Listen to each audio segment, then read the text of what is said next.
సజీవి సమాధి చేసే నీలాంటి నరహంతకులు నీ ఆట కట్టించడానికి నేను ఇక్కడికి వచ్చాను మిస్టర్. నా పేరు నీకెలా తెలుసు? జాతకం మొత్తం నాకు తెలుసు. ఓ, నీకు జాతకం చెప్పడం కూడా తెలిసిన మాట. అయితే రోడ్డు పక్కన చిలకని పెట్టుకొని చిలక జోసం చెప్పుకోక హత్యారాజుకి మద్దతు చేస్తున్నావు. అదిగా మాట్లాడుకో. ఈ అభిమన్యుడు కత్తి విసినా శ్రమిస్తాడేమో కానీ నోరు తాడితే సహించడు. ఓ, హత్య చేసిన వాడిని అంత కూడా అనుకుంటా ప్రజా నాయకులను మెచ్చుకోవాలా? నన్ను నాకు ద్రోహం చేసిన వాడిని క్షమిస్తాను గాని చట్టాన్ని చేతుల్లోకి తీసుకొని హత్యారాజుకి నడిపిస్తున్నా నిన్ను మాత్రం క్షమించను.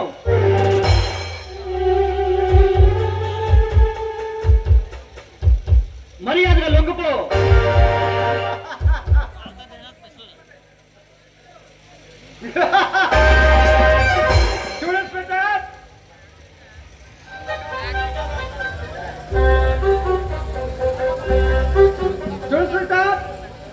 మండే గుండెలు చీల్చే శక్తి దీంతో బాగి గుళ్ళకి లేదు. మర్యాదగా వచ్చిన దాన్ని వెళ్ళి అమాయకులకు అన్యాయం చేస్తూ అడ్డు వచ్చిందని దుర్మార్గంగా అడ్డు తప్పిస్తున్నది నేను కాదు అభిమన్యు. ఇక్కడ అమాయకులకు అన్యాయం చేస్తూ అడ్డు తగిలిన వాళ్ళు చంపుకుంటూ పోతుంది నేను కాదు శ్వేటర్.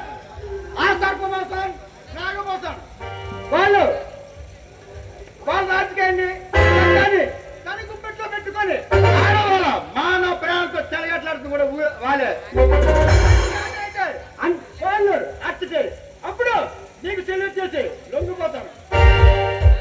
అంటే నా నుండి తప్పించుకోవడానికి నువ్వు చేతున్న నారాలన్నీ సర్పమోసం లాంటి పెద్ద మంచం వేస్తావా? చూడు, చట్టం దృష్టిలో సర్పభూషణమైన అభివంజనమైన కరకు ప్రధానమంత్రి అయిన ఒకటే. కానీ ఆ చట్టం చచ్చిపోతుందంటే రాష్ట్ర చేతి కింద ధర్మం చుట్టూ నలిగిపోతుంది. నాయం ఊపిరి ఆ ఎస్పీ భరద్వాజ్ అంటే లుప్పటిగా తెరలో నలిగిపోతారు. అయితే వాళ్ళు కాపాడుకో. కామను లోకకు లోకమంతా పచ్చగానే కనిపిస్తుందో లేదో కానీ నేలాంటి కఠినతలకు అందరిలో కనిపిస్తారు. చూడు, నీ మాటలతో నన్నే మాత్రం మార్చలేవు. మర్యాదగా వచ్చిన దాని వెళ్ళు. ఎందుకు ఎంఆర్ఓ ఠాగూర్ని హత్య చేసి అతని భార్య సురేఖను మానభంగం చేసి వాళ్ళిద్దరిని హతమార్చినందుకు మరొక్కసారి నీ నోటి వెంట వాళ్ళని హత్య చేసిన వస్తే తిరునాళ్ళలోకి పంపిస్తాను. ఆ ఎంఆర్ఓ ఠాగూర్ని నేను హత్య చేశాను. ఆ ఠాగూర్ ఎవరో తెలుసా?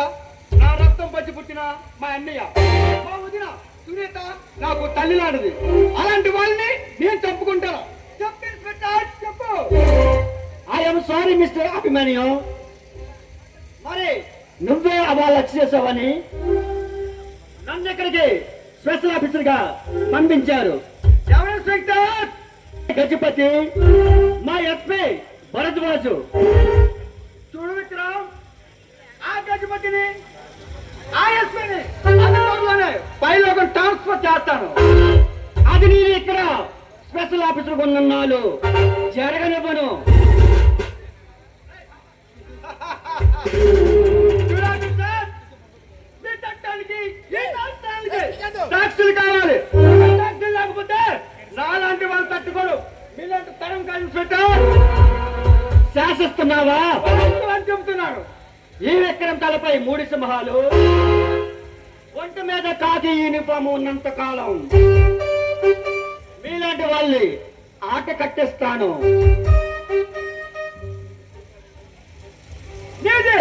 ఎదురు దాడి నా దాడి మెరుపు దాడి. నా దాడికి అడ్డొచ్చిన వాడు ఎవరో ప్రాణాలతో ఉండడం. కమాన్, ఈ రోజు నువ్వు తేలిపోతుంది.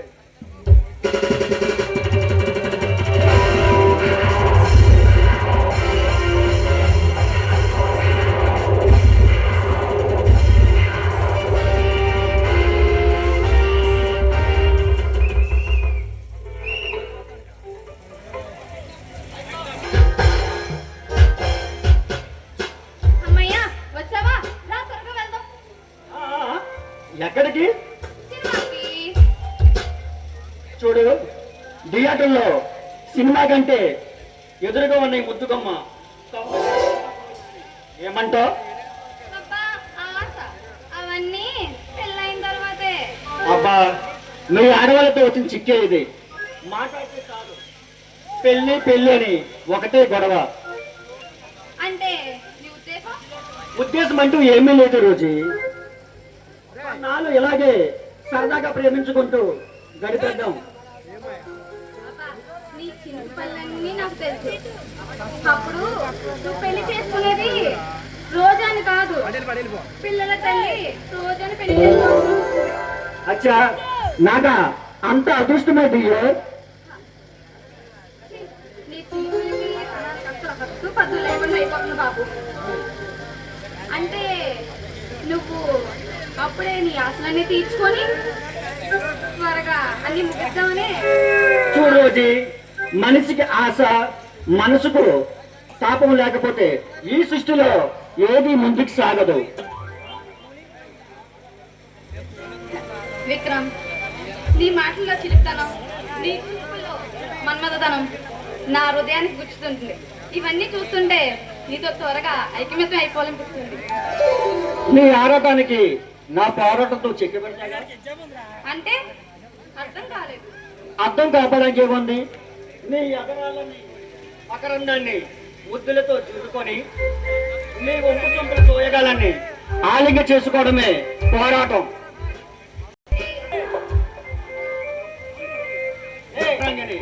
నా హక్కులు చేర్చుకొని నా పోరాటాన్ని మొదలు పెడతాను.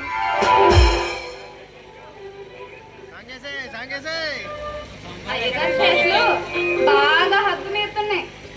కాస్త నీ పనికి కళ్ళు మూయేస్తుంది. ఏయ్, మళ్ళీ మొదటికే వచ్చావు. అబ్బా, నీ మాయ మాటలు వింటూ కాసేపు ఇక్కడే నేను వస్తా బాబు. ఆగు, ఆగు. వెళ్ళడానికి అయితే మరి నన్ను ఎందుకు రమ్మన్నావు? ఇంకెప్పుడు నన్ను కలవడానికి ట్రై చేయకు. బాయ్.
చెప్పుకో